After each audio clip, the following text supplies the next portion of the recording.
Hello and welcome to another update. In this one, I'll be covering the whole front line, where there are 42 reports of fighting located around the front line, 8 reports of geolocated fighting on the front line, and a special report by the BBC where journalists went on the front line in Velika Novosilka by the Vuhledar area. So I'll be going over the frontline reports and the territorial changes as well as the analysis, after which I will complete by going through the combat footage that was geolocated.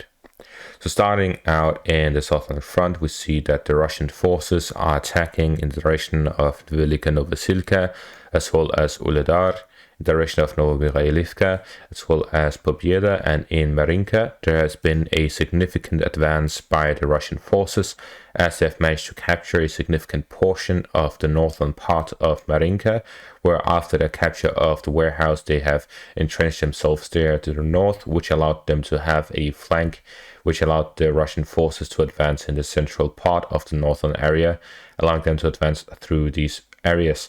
And there is some geolocated video evidence of fighting occurring here by this front line.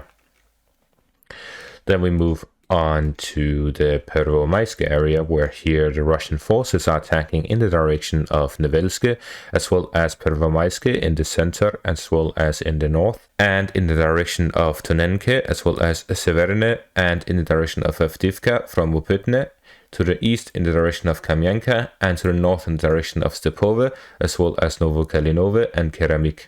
So here the Russian forces are attacking on the whole front line from the south, east and the north as they try to expand the zone of control and advance in the direction of cutting off the roads in and out of Avdiivka, as well as getting control over the highway between Donetsk and the northern areas, as well as cutting off the intersection by the Konstantinivka area, which will further isolate Avdiivka from the rest of the Ukrainian forces.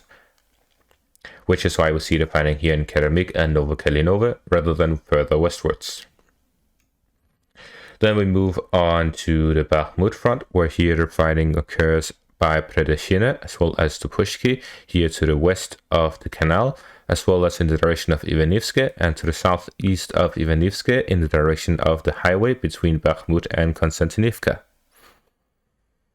To the southwest of Bakhmut by the highway, there are 2 geolocated reports of fighting. First one is by the Ukrainian forces within Ukrainian territory of Ukrainian soldiers around this area and shelling occurring in this area, as well as this one by the Ukrainian forces at drone footage of them shelling this location here. Then we see fighting further northeast of that location as well. Generally, this whole location is filled with a lot of heavy fights, both firefights and artillery strikes. Then in the central area of the southern part by the rail lines, the fighting continues as the Russian forces actually managed to advance within this sector, as they've managed to gain control over this shopping area here to the southwest and are now by the stadium here in Bakhmut, as well as advancing further by the river line here to the south, allowing them to gain proper control over the southern area. This leaves a couple of residential areas here to the south, this area here exactly, as the last part of the southern area of Bakhmut before Russia has full control over southern Bakhmut. Then further northeast in the market district, the Russian forces are attacking in close quarter combats within the marketing district, as well as some geolocated fighting videos here to the south of that position.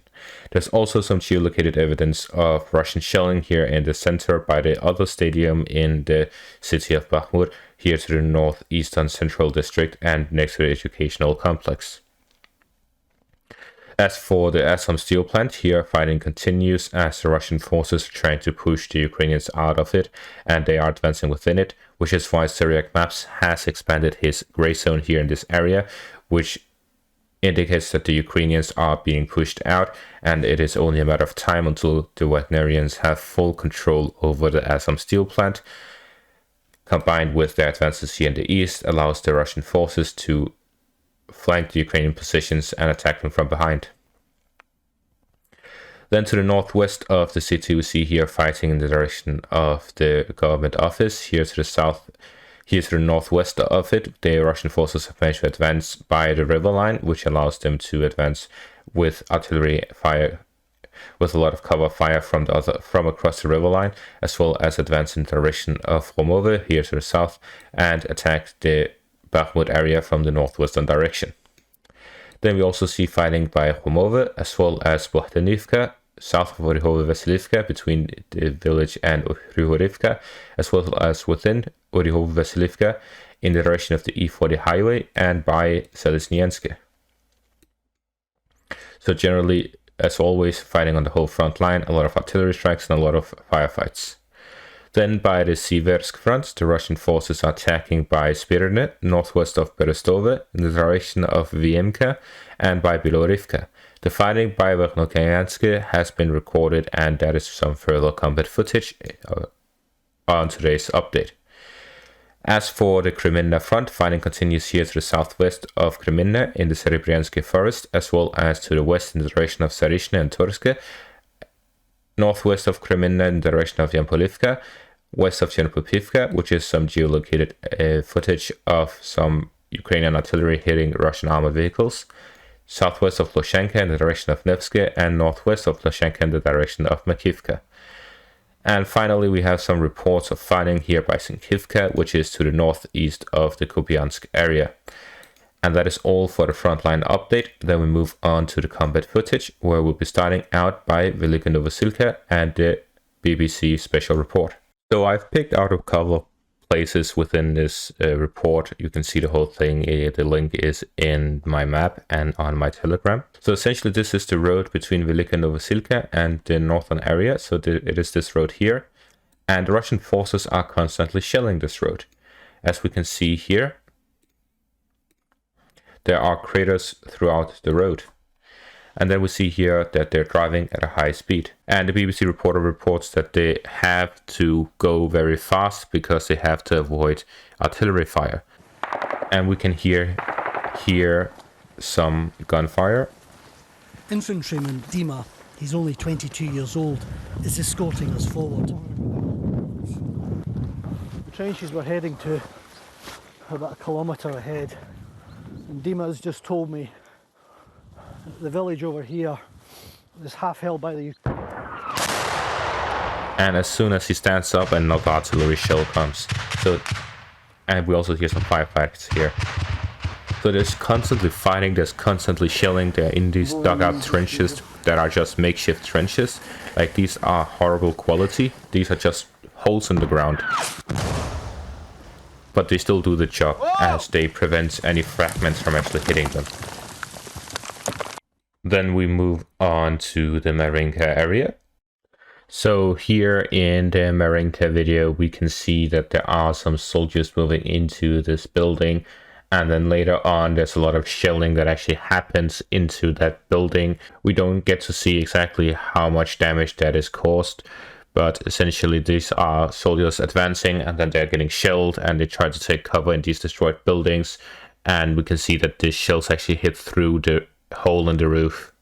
If you want to watch the rest of the video, you can just check down the video link. It'll be on my map and in my Telegram.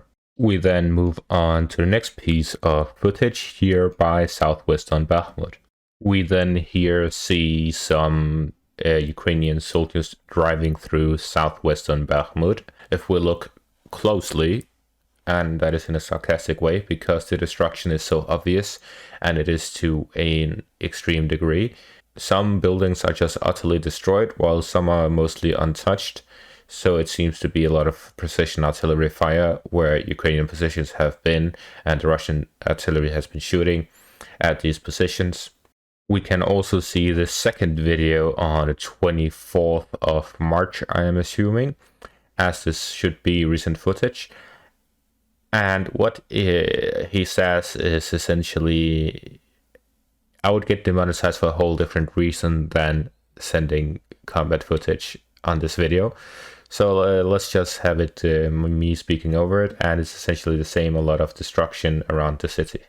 Now, the next piece of footage is somewhere around the southwestern part by the river line, as well as in this northeastern part by the marketplace, where Ukrainian artillery is hitting Russian soldiers in these areas.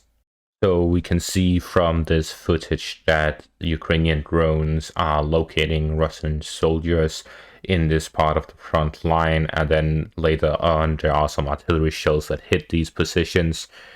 So these videos really show how important these drones are to locate Russian positions, as well as the opposite for the Russians to locate Ukrainian positions. So the footage here in central Bakhmut of Ukrainian forces being shelled, I cannot show because it is in violation of whatever media laws we have here in Europe that tells me I can't show Russian footage. Then we have some pictures here of the fighting northwest of Bakhmut. From it, we can see that the Russian forces have actually reached this area, and there's a lot of shelling happening by this part of the front line as well as the other parts. Finally, we have the combat footage by WAGNER and Makiivka. I'll just combine the two and finish it off with this, so make sure you leave a like and subscribe if you've made it this far.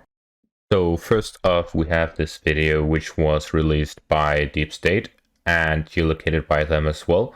And here we see a bunch of Russian soldiers by the tree line trying to improve their positions and advance in this area, but they were spotted by a Ukrainian drone. And as we can see, they are laying on the floor, moving around by the forest line, trying to advance, and then they were located. So essentially they were going to get shelled after this. This is a 9-minute long video, so make sure to check it out yourself. And finally, we have another video by Deep State Map of this fighting west of Makiivka, where here we'll be seeing an armored vehicle get destroyed by Ukrainian artillery by this part of the front line. So this is another video by pro-Ukrainian source showing pro-Ukrainian achievements on the battlefield. And that is all for this video. Thank you all for watching and have a great day. Just kidding. So I woke up early. I thought, okay, let me just get this over with, finish this update, all of this stuff. And then I just sit and think, okay, this is it. I've done it. I've set 2 hours editing this very long video. I put a lot of effort into this. I've uploaded it. I've scheduled it. I've made the thumbnail. Everything, even the title, 99 out of 100 characters. I cannot put another character. And then someone just says, bam, tags me on Telegram. AZOM steel plant has fallen. WAGNER has full control over it. And I'm just sitting here like, how do I add this to my video? Let me just rant about it. Thank you very much for tagging me. Now I have all the new latest updates to the people who keep saying, oh, you have 6-day-old news. To all the haters, I was here first. Thank you all for watching. Have a great day. Please subscribe.